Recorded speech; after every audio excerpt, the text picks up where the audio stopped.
Hey, Namaste, this is Sacredowl with another chapter of Real Talk by Sacredowl.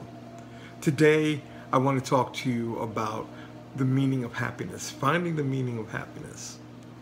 Well, the term itself has a problem because when you're looking for something and you keep searching for it, you kind of set yourself up to be disappointed because there really isn't a meaning to happiness outside of yourself.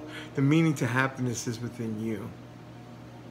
And it's really clear to understand that once you start to value happiness and keep valuing it, then you will be very, very, very disappointed because it creates an expectation that says, I want more than what it really is, because happiness is not outside of you, it's within you.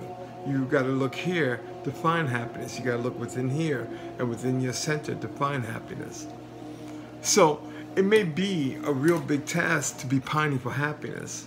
So here's 4 suggestions on how to not look for happiness, but to create a better life. 1, change your perception of life.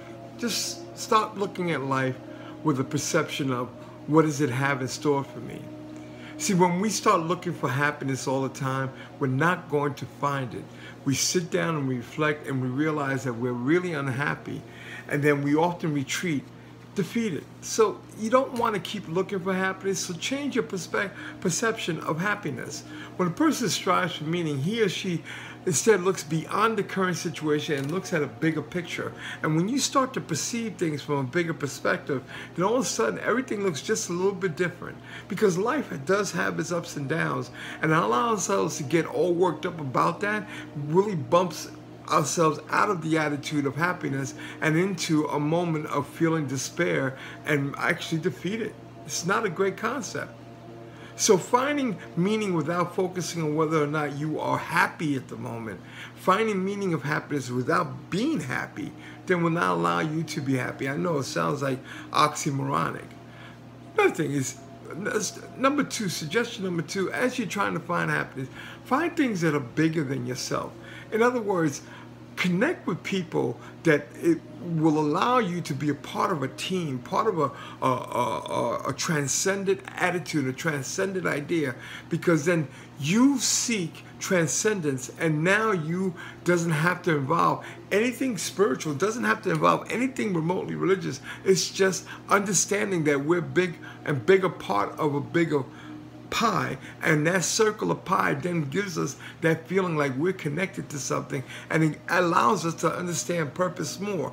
I mean, I know I feel better in a group of people that I feel like a team than finding my own happiness individualistically and disconnecting myself from people. So when you start to do that, all sense of self disappears when you find transcendence, and yet you blend into a bigger part of your reality. And guess what?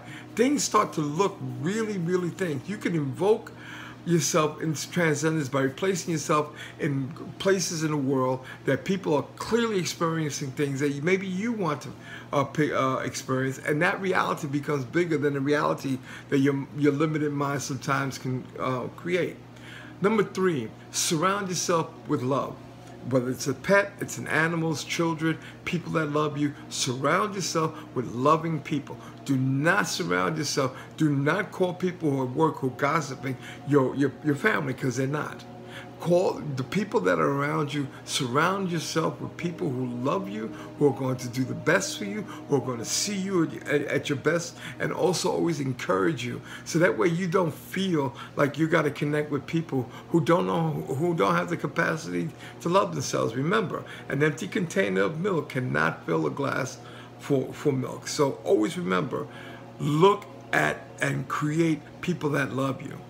And the 4th suggestion is create a purpose. Most people think that purpose in life is waiting to be found, but the definition of that is problematic because it renders your human agenda useless. Purpose is not your 9-to-5 job, nor is it your title, nor is it anything like that. Purpose in life is to find yourself connected to others, connected to this world, connected to the universe, connected to the animals, connected to people you encounter every day. And when you feel that your connection, then guess what? It gives you more than a finite thing. Jobs end, relationships disappear, money fades away, so what's left all after everything collapses is your sense of purpose, and nobody can take that from you. I hope these 4 suggestions help you. And listen, happiness is not something you seek. Happiness is something you create. I love you. I'm happy. Peace.